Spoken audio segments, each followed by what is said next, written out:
Bismillahirrahmanirrahim. Assalamualaikum warahmatullahi wabarakatuh. Bihamdillahi wassalatu wassalamu ala rasulillah wa ala alihi wa sahbihi wa mawalah wa la hawla wa la quwata illa billahi wa ba'du. Qala Allahu azza wa jal, ya ayyuhalladzina amanu taqullaha haqqa tuqatih wa la tamutunna illa wa antum muslimun. Wa qala sallallahu alaihi wasallam, man salaka tariqan yaltamisu fihi ilma sahhalallahu bihi tariqan ilal jannah.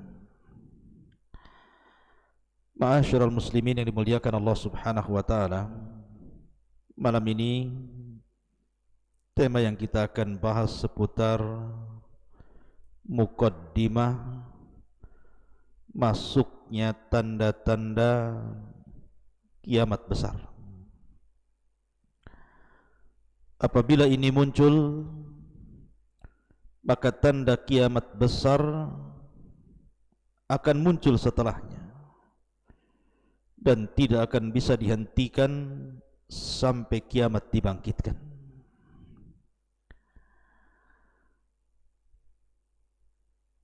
Di mana tema pada malam hari ini yang dimaksud muqaddimah alamat kiamat besar adalah Dhuhurul Mahdi, munculnya Imam Al-Mahdil Muntadhar, imam yang hampir semua kaum muslimin menunggu-nunggu kehadirannya.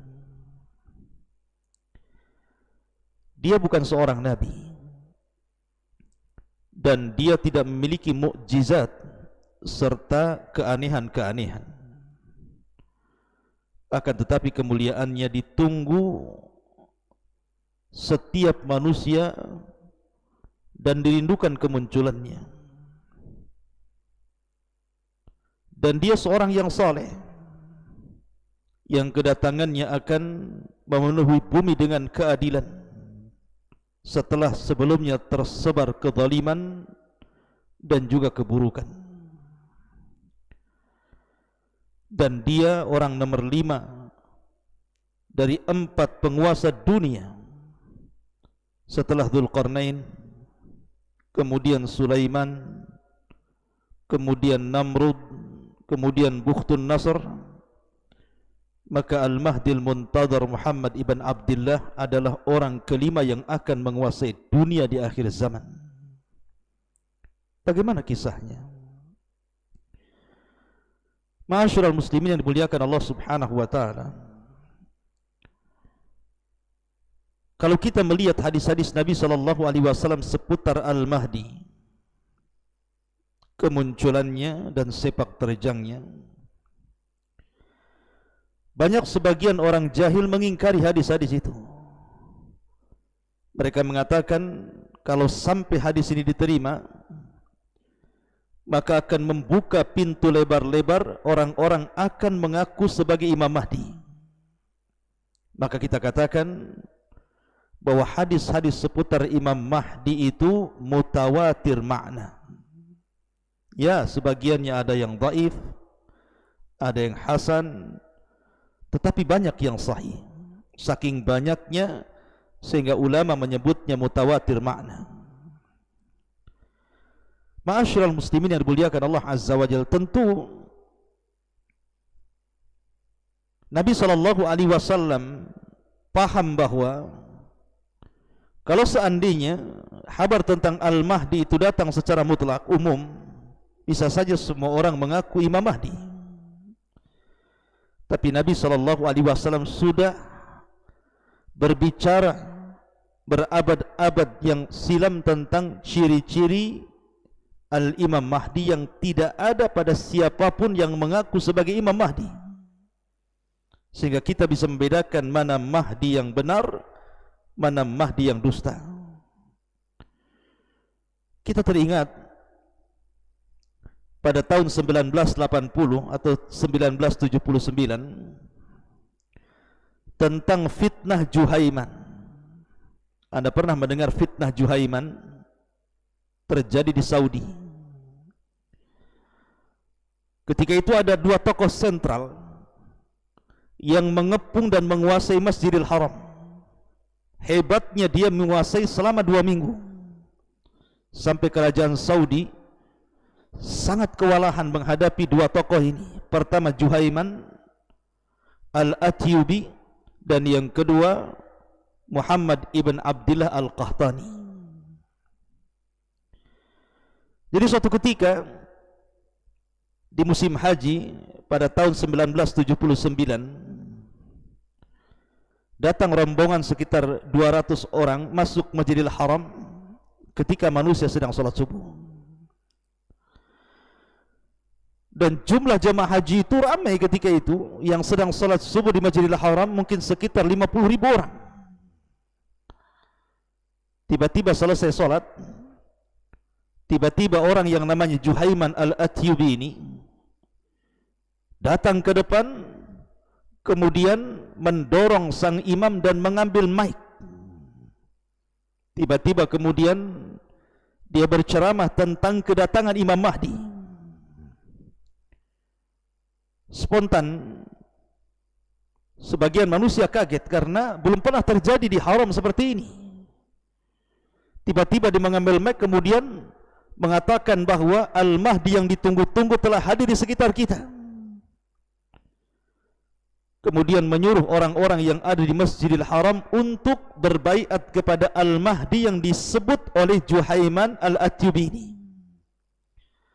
Tiba-tiba selang beberapa waktu datanglah Abdullah atau Muhammad ibn Abdillah Al-Qahtani yang dimaksud oleh Juhaiman Al-Atyubi ini. Kata Juhaiman, lihatlah di hadapan kalian ada Al-Mahdi. Ciri-cirinya persis seperti yang disabdakan Nabi SAW. Kemudian dia mengambil tangannya dan berbaiat, disusul dengan para pengikutnya 12 orang ikut berbaiat. Sebagian manusia terdiam, sebagian manusia heran, sebagian manusia bertakbir. Ma'asyiral muslimin yang dimuliakan Allah Azza wa Jalla, tiba-tiba para pengikut Juhaiman ini datang membawa peti ke dalam Masjidil Haram. Rupanya ketika dibuka peti itu isinya senjata semuanya.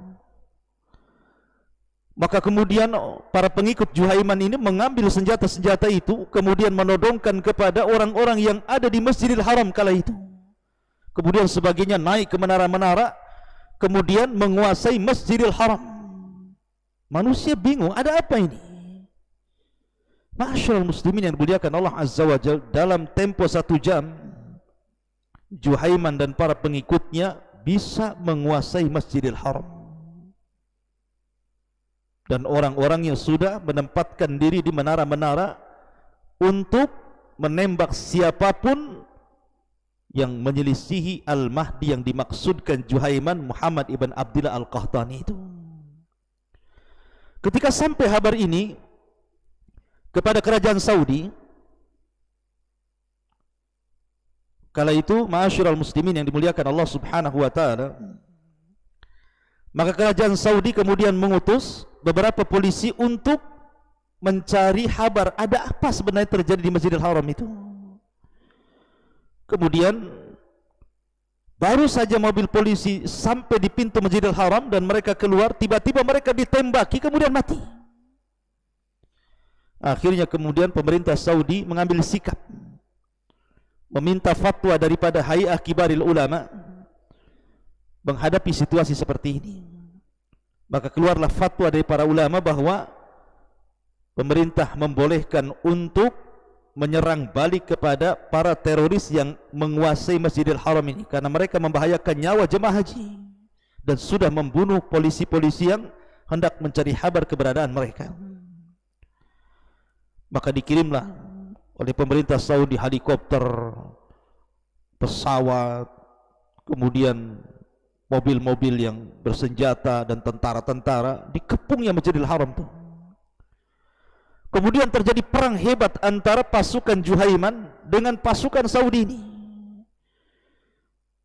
Sampai akhirnya kemudian banyak bangunan-bangunan yang rusak Masjidil Haram itu.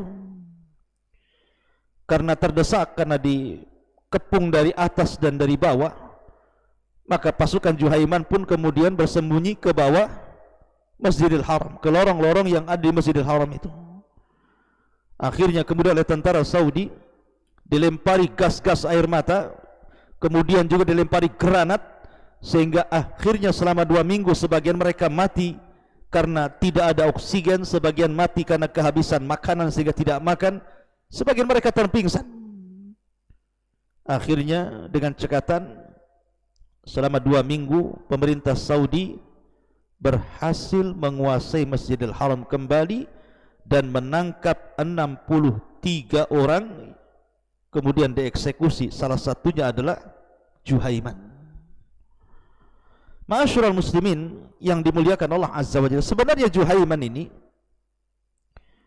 dahulunya adalah tentara dari tentara Saudi, tetapi dia masuk ke oposisi yang selalu mengkritik pemerintah Saudi.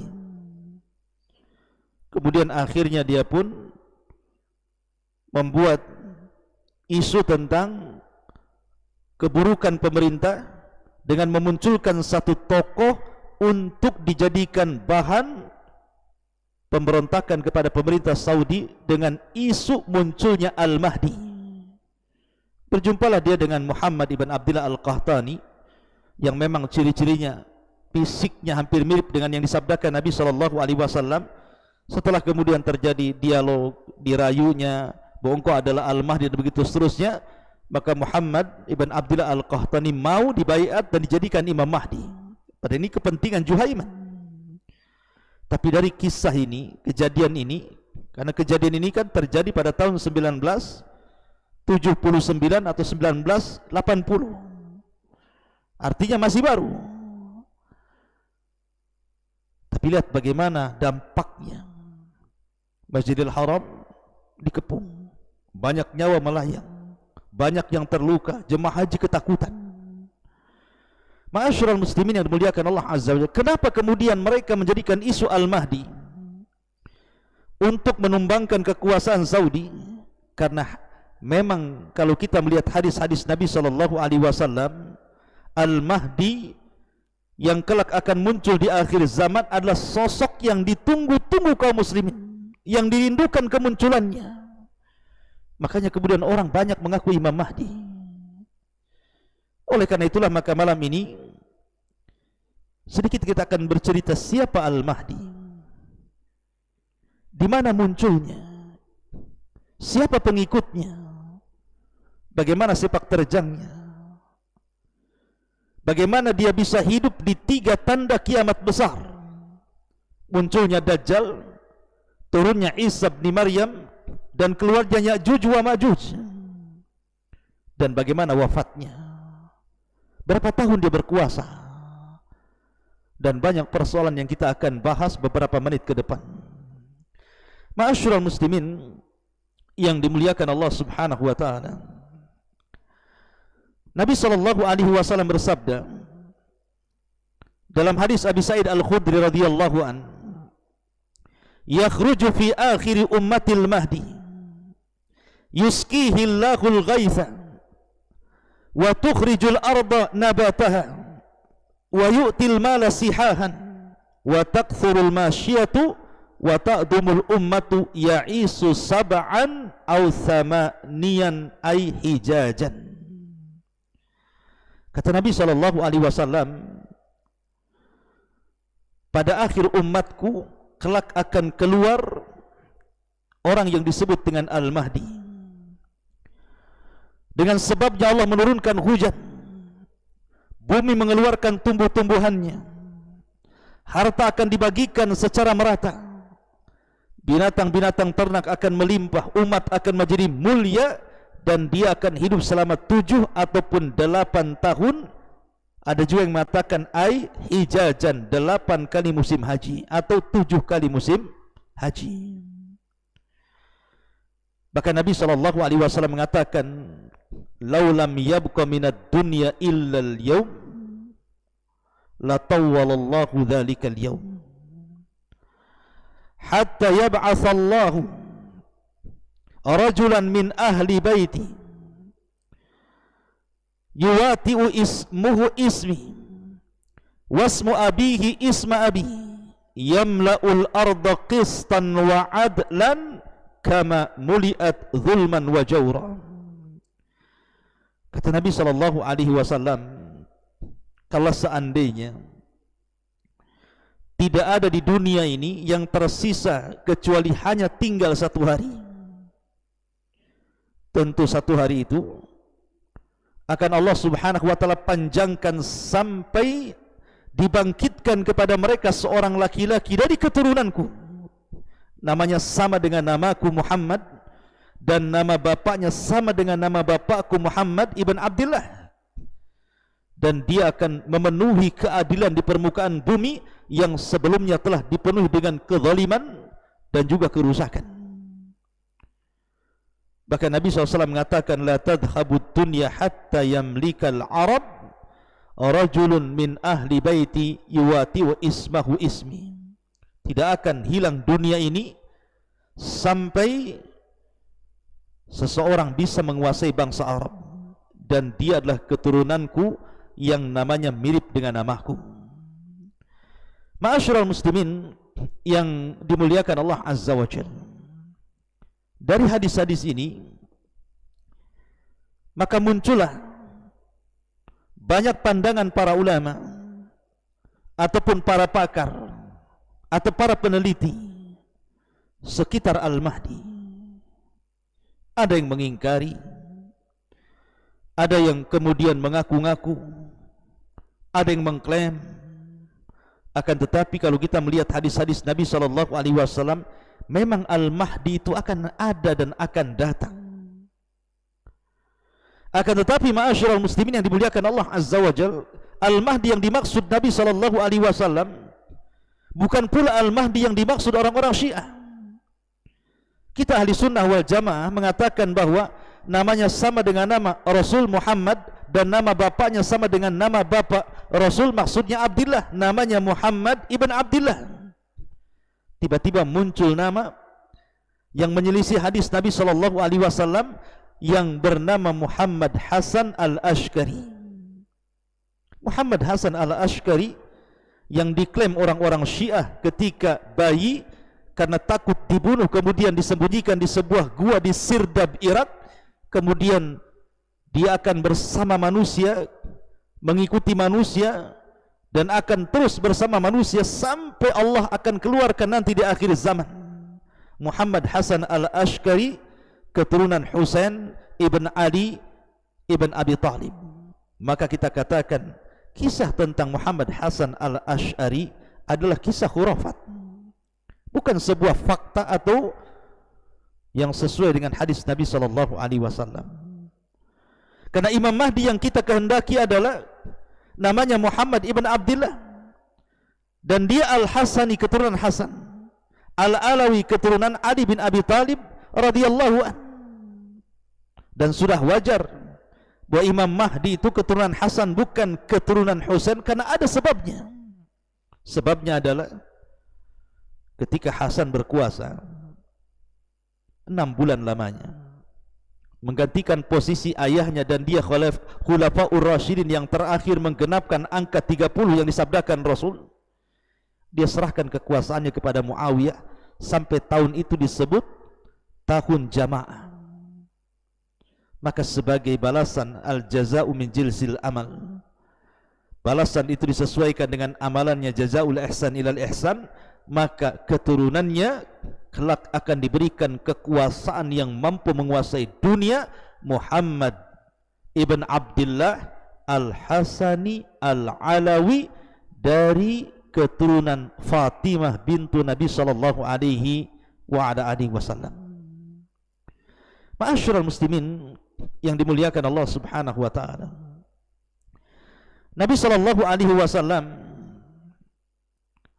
menyebutkan beberapa ciri yang disebutkan ciri fisik Imam Mahdi.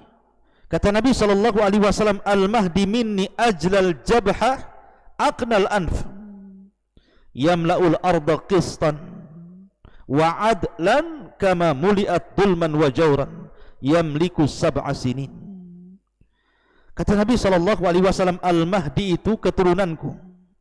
Dahinya lebar, hidungnya mancung, memenuhi bumi dengan keadilan, sebagaimana sebelumnya bumi sudah tersebar kezaliman dan keburukan, dan dia akan menguasai bumi selama 7 sinin, 7 tahun, dalam riwayat 8 tahun. Dan Allah subhanahu wa ta'ala akan memperbaiki Al-Mahdi itu dalam satu malam. Al-Mahdi minna ahlal bait yuslihullahu fi lailatin. Al-Mahdi itu dari kami kalangan ahli bait, Allah perbaiki dalam satu malam. Ma'asyiral muslimin yang dimuliakan Allah Azza wa Jalla, lalu kapan Imam Mahdi muncul dan di mana? Apakah dia hidup sekarang? Apakah hari ini Imam Mahdi sudah ada? Sebagaimana ada orang yang memprediksi bahwa Imam Mahdi itu sudah ada. Maka kita katakan dalam sebuah hadis Nabi SAW bersabda,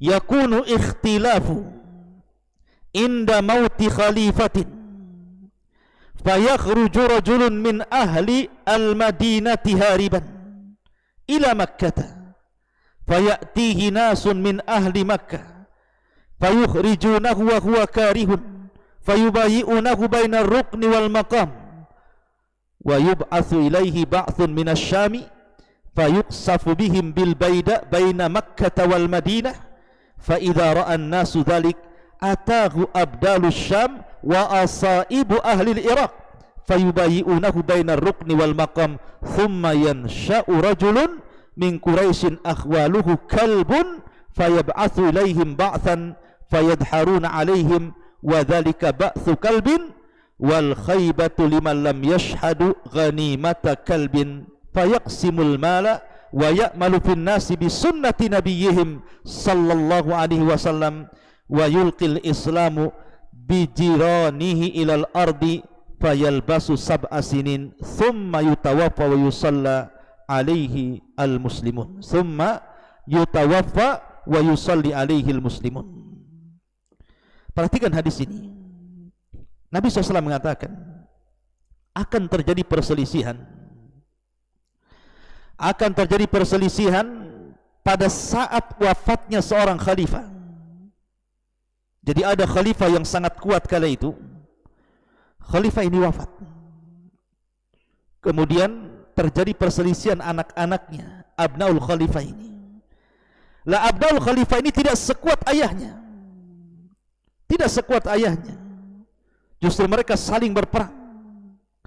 Maka saat itulah keluarlah seorang laki-laki dari penduduk kota Madinah berlari menuju Mekah. Orang-orang dari penduduk Mekah tiba-tiba mendatangi orang ini. Kemudian mereka pun mengeluarkan laki-laki itu untuk dibaiat, tetapi dia tidak suka dan membencinya. Kemudian mereka tetap membaiat dia di antara rukun Yamani dan makam Ibrahim. Kemudian dikirimlah kepadanya satu pasukan yang tidak suka ada seseorang yang dibaiat dan mengaku Imam Mahdi, dan pasukan itu datang dari arah Syam menuju Madinah. Tiba-tiba ketika sampai di sebuah tempat namanya Baida antara Mekah dan Madinah, Allah subhanahu wa ta'ala kirim gempa sehingga menenggelamkan mereka semua ke dalam bumi. Lalu tiba-tiba orang ramai melihat laki-laki itu didatangi oleh para abdal dari Syam dan kelompok-kelompok dari Irak. Kemudian mereka membaiatnya antara rukun Yamani dan makam Ibrahim. Kemudian muncullah seorang laki-laki dari pasukan, kemudian pasukan itu pun mengalahkan mereka. Itu adalah pasukan suku Kalb, dan adalah suatu kerugian bagi sesiapa yang tidak mempersaksikan ghanimah dari Kalb. Kemudian beliau Al-Imam Mahdi berusaha mengamalkan di tengah-tengah manusia sunnah Nabi SAW, menyebarkan Islam ke seantero dunia, dan beliau Al-Mahdi akan tinggal selama 7 tahun lalu meninggal dunia dan disolatkan oleh kaum muslimin. Hadis ini oleh sebagian para ulama ada yang mengatakan sahih, dan ada yang melemahkannya. Seperti Syekh Albani rahimahullahu taala melemahkan hadis ini. Tapi sebagian ulama yang lain seperti Al-Imam Al-Haytami dalam kitabnya Majma'ul Zawaid mengatakan hadis ini diriwayatkan oleh Al-Imam At-Tabrani dalam Mu'jam Al-Awsat dan para perawinya adalah para perawi hadis yang sahih. Baik, dari hadis ini kita tahu bahwa Imam Mahdi itu muncul di Mekah ataupun Madinah.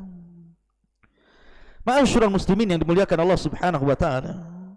Dan Imam Ibnu Katsir rahimahullah taala ketika menyebutkan hadis ini mengomentari bahwa wa yu'ayyidu bin nas atau wa yu'ayyadu bin nasi anna ahlal masyriqi yansurunahu, dan dikuatkan dengan nas yang jelas bahwa orang-orang yang datang dari timur Irak dan juga Syam, merekalah akan menjadi para penolong Al-Mahdil Muntadhar Muhammad ibn Abdullah Al-Hasani Al-Alawi min auladi Fatimata bintu Rasulillah sallallahu alaihi wa ala alihi wasallam. Ma'asyiral muslimin yang dimuliakan Allah Subhanahu wa taala. Kita tahu bahwa ketika Imam Al-Mahdi membawa pasukan kemudian membuat kekuasaan dan berdirinya khalifah di Baitul Maqdis, maka Nabi SAW mengatakan imaratul Baitul Maqdis kharabu Yathrib. Ketika kekuasaan kaum muslimin tegak di Baitul Maqdis, maka robohlah kota Madinah dan semua akan terpusat di situ. Lah ketika itu maka Imam Al-Mahdi radhiyallahu an akan berusaha untuk memerangi orang-orang Nasrani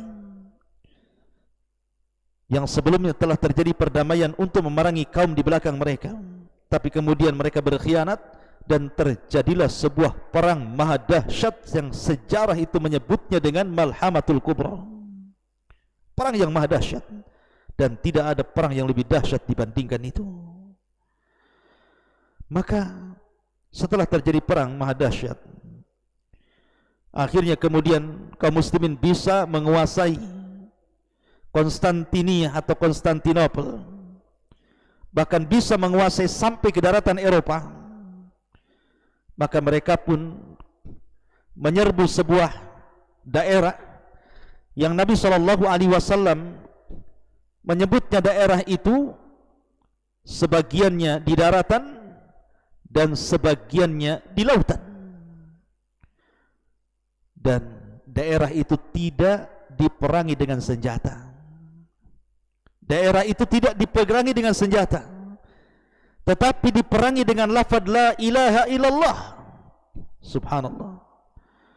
Jadi ketika pasukan ini, pasukan Al-Mahdi ini datang ke daerah itu, maka menghancurkan daerah itu tidak perlu dengan senjata, cukup dengan kalimat la ilaha illallah Allahu akbar, fayaskutu janibul akhar. Tiba-tiba negara sebelahnya hancur, roboh, gempa, dan juga daerah di sekitar yang lainnya ketika dibacakan la ilaha illallah Allahu akbar juga hancur.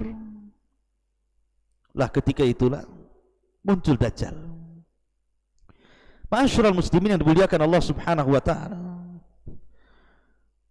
terjadi silang pendapat tentang masalah apakah Al-Mahdi ini sebelum menyerang Konstantinopel ini menyerang Romawi dulu ataukah menyerang Konstantinopel dulu. Maka dalam hadis Nabi SAW, Nabi SAW ditanya tentang antara dua negara ini. Ya Rasulullah, wahai Nabi SAW, ayyu madinatin tuftah awalan, kota mana yang lebih dahulu akan dibebaskan, apakah Konstantinopel ataukah Rum, bangsa Romawi? Maka Nabi SAW mengatakan Madinah Herakli, yakni Konstantinopel. Jadi Konstantinopel akan jatuh ke tangan kaum muslimin yang sebelumnya dahulu pernah dikuasai oleh Muhammad Al-Fatih. Dan nanti di akhir zaman akan dikuasai Al-Mahdil Muntadhar tanpa adanya pertumpahan darah, cukup dengan lafaz la ilaha illallah Allahu Akbar sudah jatuh negara itu. Ketika itulah maka sarakha sarikh, ada orang yang berteriak bahwa Dajjal telah muncul dan masuk ke rumah-rumah para pasukan yang ada di Syam. Ma'asyiral muslimin yang dimuliakan Allah Azza wa Jalla, dari sini bahwa munculnya Dajjal ada di zaman Imam Mahdi.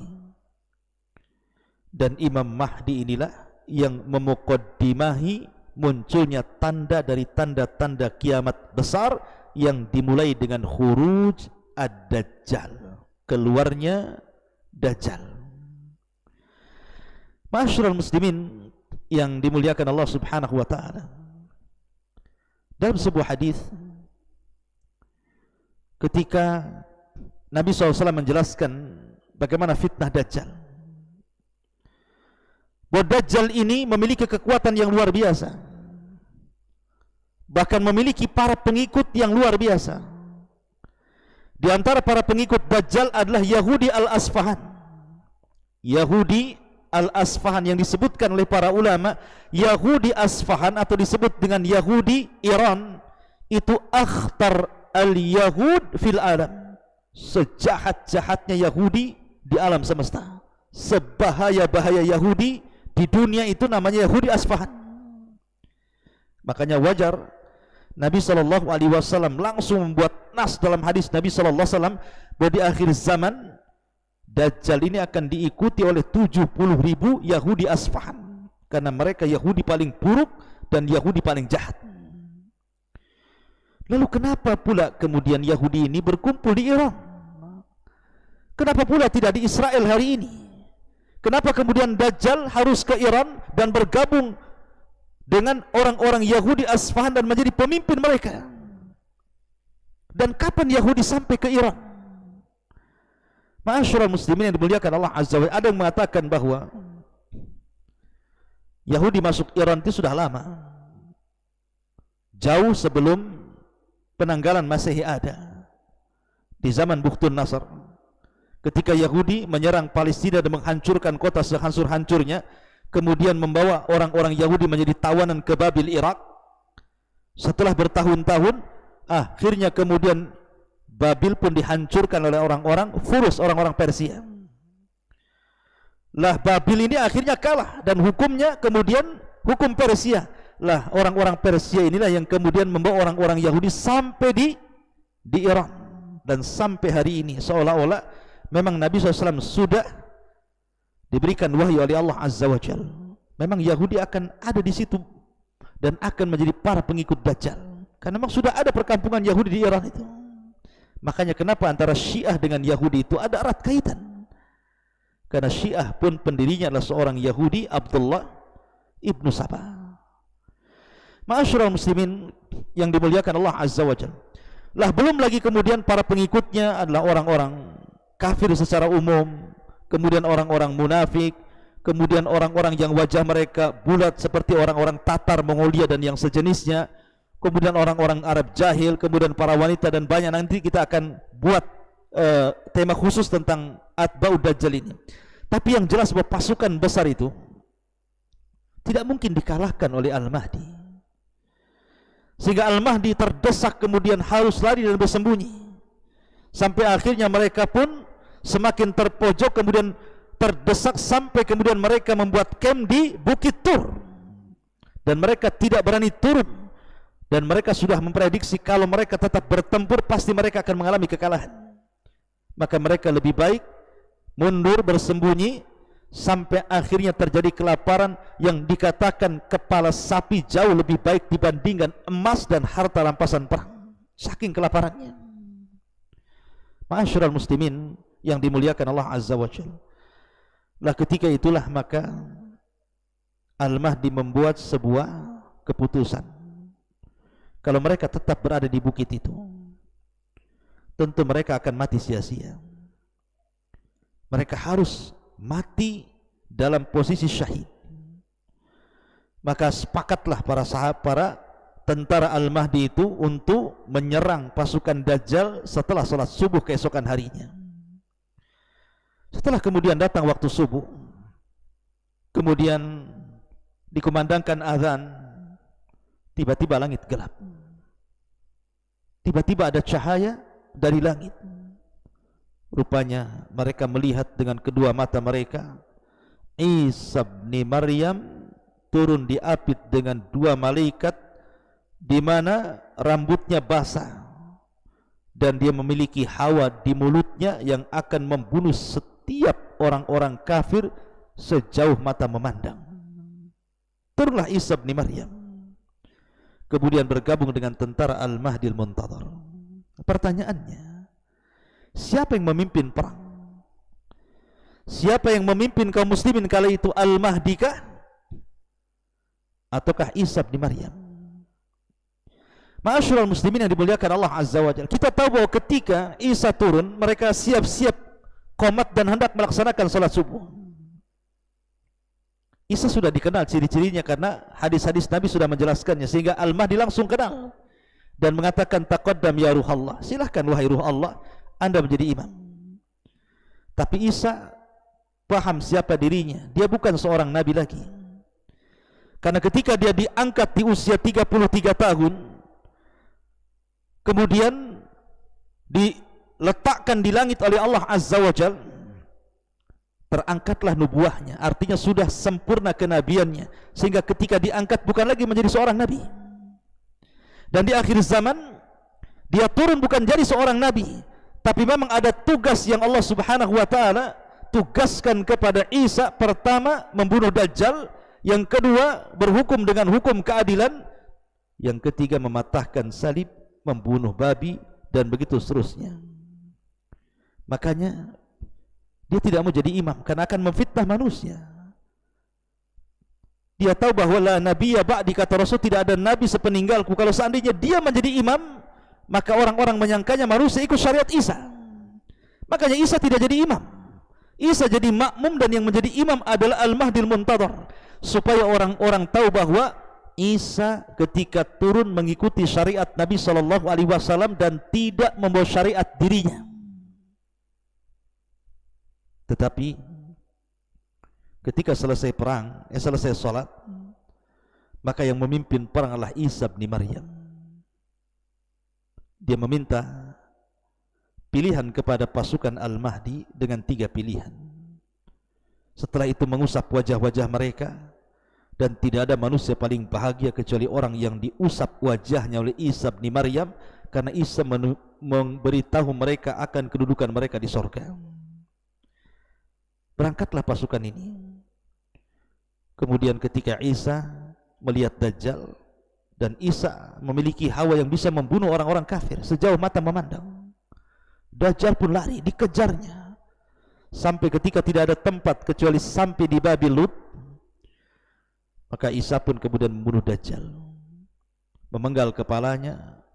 Kemudian orang-orang Yahudi dan para pengikut Dajjal ketakutan, kaum muslimin membantai mereka dengan sangat mudah, sampai-sampai orang-orang itu bersembunyi di apapun. Dia sembunyi di batu, di pohon, pohon bisa bicara, batu bisa bicara, dan mengatakan, wahai muslim, di belakang saya Yahudi, bunuh dia, bantai dia, dan begitu seterusnya. Akhirnya peperangan ini dimenangkan oleh Al-Mahdi dan juga Isa bin Maryam, dan ini kemenangan kaum muslimin. Ma'asyiral muslimin, saya sering mengkisahkan tentang Al-Mahdi. Saya tidak hendak mengkisahkan masalah ini, tapi saya ingin mengatakan bahwa ada alamat yang tidak semua orang mengaku dirinya Imam Mahdi. Karena kalau seandainya tidak ada alamat khusus dan ciri khusus, bisa saja semua orang mengaku Imam Mahdi, seperti kisah di permulaan yang saya ceritakan tentang kisah Juhaiman yang mengangkat Muhammad ibn Abdillah Al-Qahtani sebagai Al-Mahdi, sehingga menjadi keributan di Masjidil Haram dan menguasai Masjidil Haram selama 2 minggu. Atau Muhammad ibn Abdillah Al-Barbari, atau disebut dengan Ibnu Tamur, ngaku Imam Mahdi. Kemudian dia membawa pengikutnya untuk menggali lubang kuburan, kemudian masuk semua di situ. Kemudian berikan nasihat soal kematian. Allah takdirkan, Allah gempakan bumi, Rupanya kemudian tanah kuburan itu bergegar, akhirnya mengubur mereka semuanya. Muhammad ibn Abdullah al-Balbari, aku Imam Mahdi, sampai mati tertimbun, diazab langsung oleh Allah Azza wa Jalla. Kemudian Ubaidillah al-Qaddah, ngaku Imam Mahdi. Ma'ruf kisahnya, Ubaidillah al-Qaddah ini kakeknya seorang Yahudi, dan dialah yang membawa tentara Qaramitah membantai jamaah haji. Kemudian dia kubur sumur Zam-Zam itu dengan jasad manusia. Kemudian dia congkel Hajar Aswad, dibawanya ke Bahrain selama 22 tahun. Dan dia mengaku Imam Mahdi. Kalau seandainya tidak ada ciri-ciri khusus, semua orang bisa mengaku Imam Mahdi. Maka apa ciri-ciri Al-Mahdi itu? Yang pertama, dia tidak menyuruh manusia dirinya Mahdi. Dia tidak mengatakan saya Mahdi, bayat kepada saya. Tidak. Bahkan dia tidak suka dan benci kalau dia dikatakan Mahdi dan ingin dibayat. Yang kedua, namanya harus sama dengan nama Rasulullah, Muhammad atau Ahmad, dan nama bapaknya harus sama dengan nama bapak Rasul, Abdullah, Muhammad atau Ahmad ibn Abdullah. Kemudian nasabnya harus sampai kepada Hasan dan Husain, bukan Husain. Artinya harus keturunan Hasan ibn Ali ibn Abi Talib, putra daripada Fatimah bintu Rasulullah sallallahu alaihi wasallam. Kemudian fisiknya harus mencocoki sifat yang disifatkan Rasul, seperti dahinya lebar, kemudian hidungnya mancung, dan banyak lagi sifat-sifat yang disebutkan dalam hadis-hadis Nabi sallallahu alaihi wasallam tentang ciri fisik Imam Mahdi. Kemudian keluarnya saat terjadi khilaf antara anak-anak khalifah. Kemudian dia harus muncul di Mekah, dibaiat di antara rukun dan makam Ibrahim, dan dia harus orang saleh, orang yang bertakwa, memiliki ilmu tentang Al-Quran dan Sunnah Nabi Sallallahu Alaihi Wasallam. Dan sebelum kemunculannya, artinya sebelum banyak orang yang membaiatnya, terjadi gempa di Baidah yang menenggelamkan pasukan Syam yang hendak membunuh Al-Mahdi yang baru saja dibaiat di Mekah. Dan sebelumnya terjadi kezaliman dan kerusakan, maka dia datang membawa keadilan dan kebenaran. Ma'asyiral muslimin yang dimuliakan Allah Subhanahu wa taala. Maka dari sini ada tanda-tanda, bahkan tanda-tanda sebelum munculnya Imam Mahdi sudah ada, seperti banyaknya fitnah, banyaknya maksiat, banyaknya gempa, kemudian Irak Syam dikepung oleh orang-orang kafir dari luar, kemudian terjadi gempa di arah timur, barat dan jazirah Arab. Itu harus terjadi, ya. Ma'asyiral muslimin yang dimuliakan Allah Azza wa Jalla. Masalahnya ada sebuah pertanyaan. Kita tahu bahwa Imam Mahdi ini dijelaskan dalam hadis, kedatangannya bumi ini akan subur, yuskil arda, di mana bumi akan subur, ternak akan banyak, buah-buahan akan melimpah, kemudian kehidupan akan diberkahi. Sementara Dajjal terbalik. Dajjal itu datang membawa kerusakan. Bahkan sebelum kemunculannya 3 tahun terjadi paceklik hebat, sampai kemudian sepertiga terakhirnya tidak hujan dan satu bumi mengalami kekeringan. Supaya Dajjal bisa merayu manusia, siapa yang mengikuti dia, dia akan hijaukan buminya. Sementara Imam Mahdi dan Dajjal ini satu zaman. Seolah-olah tidak bisa ditemukan yang satu mengatakan kalau ini muncul akan hijau, kalau ini muncul akan kering. Lalu bagaimana cara menjamaknya? Maka ulama mengatakan bahwa 3 tahun kekeringan sebelum kemunculan Dajjal ini itu datang duluan. 3 tahun pertama sepertiga langit ditahan, sepertiga bumi pun ditahan. Tahun kedua 2/3 langit ditahan, 2/3 bumi ditahan. Kemudian tahun ketiga semua langit ditahan, bumi ditahan, sehingga terjadi kekeringan hebat. Ya, itu tahun sebelum Imam Mahdi muncul. Tapi setelah Imam Mahdi muncul, maka bumi akan menjadi hijau, akan berkah, sampai akhirnya munculnya Dajjal, kemudian membawa kerusakan di permukaan bumi, keanehan macam-macam. Akhirnya banyak orang yang terfitnah agamanya, dan tidak ada yang selamat kecuali yang Allah rahmati keimanannya. Ma'asyiral muslimin yang dimuliakan Allah Azza wa Jalla, inilah di antara sekilas tentang kisah Al-Mahdil Muntadhar. Subhanakallahumma bihamdika asyhadu an la ilaha illa anta astaghfiruka wa atubu ilaik. Allahu ta'ala alam. Assalamualaikum warahmatullahi wabarakatuh.